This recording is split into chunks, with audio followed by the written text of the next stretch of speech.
Hello, everybody. My name is Jesse Tepu. Today, I'll be talking about my case study presentation, which was case number 9. The NCAA has many balls in it. The summarization of relevant facts. So the NCAA is known as a nonprofit organization. However, things occur throughout the years that make people question it. Of course, college football, for example, is known to generate millions of dollars, a huge amount of money. The students, the coaches, administrators are fully aware of this. And as a result, they do want to create a college program that is top notch, that's top of the line, because of course this brings money to the college and to them as well.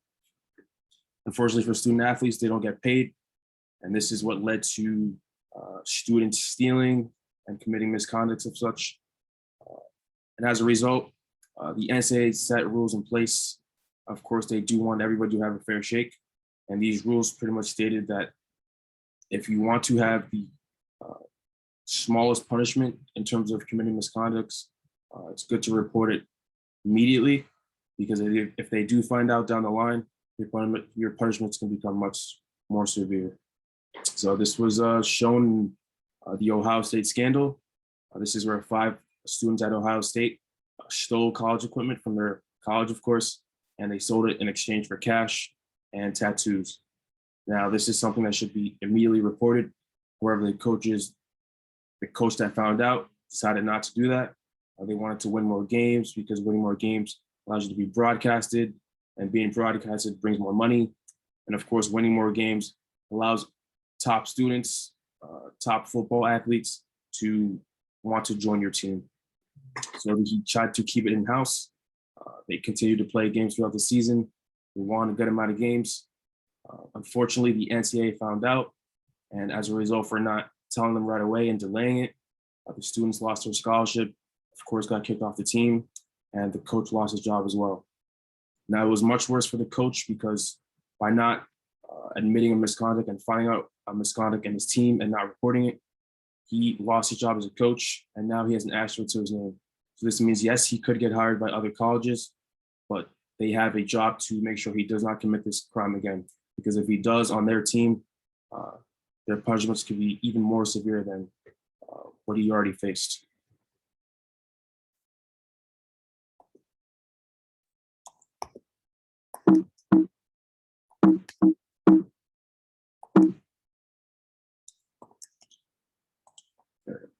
So of course, we do have 2 ethical questions. In what ethical philosophy would it be seen as ethical for coaches and administrators to hide or commit misconduct? And is this philosophy similar to that of its opposition, which is the NCAA?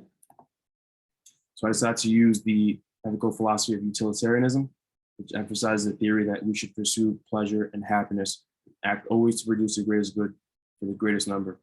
It's an idea that we are all special, but no one more special than the other.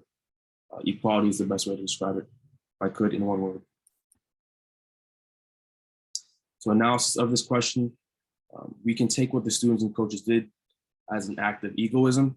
From an egoistic point of view, they acted in self-interest. In the students' case, they wanted to sell this equipment to get money for themselves. Because they weren't getting paid as student athletes, they felt like selling the equipment that belonged technically to the college and technically to them because they were using it. They wanted to sell this in order to get money for themselves, but they didn't look in the best interest of the college as a whole, because by losing these equipment, the colleges lose money as well. And this only affects the college. It doesn't really affect the student. But this was an egoistic point of view. So from an egoistic point of view, yes, it could be seen as ethical. But from a utilitarian standpoint, it will be seen as unethical, because you're not looking for the greatest good of everybody as a college, as an organization. And the same can be said about the coaches. By the coaches not reporting this, they're making it unfair for other colleges who are playing the game correctly. This creates an unfair shake. So from a utilitarian standpoint, it is unethical. From an egoistic standpoint, you could say it's ethical. But being that I'm focusing on utilitarianism, this would be unethical. The NCAA rules, reporting misconducts, severity of punishment. If these misconducts aren't reported, they do want everybody to have a fair shake. They do want equality. They want everybody to have an equal chance of winning. So from the NCAA rules standpoint, you can say that they are ethical. from a utilitarian standpoint. So in conclusion, using utilitarianism, I believe this is the best way to approach decision makings for an organization and associations as big as this. Of course, other teams can have these advantages by talking to the right people, by keeping things in-house. But with the NCAA rules and regulations, this tries to prevent this from happening. Of course, the acts of these Ohio State coaches and students are unethical. But from a utilitarian standpoint, you do want to produce the greatest good for the greatest number.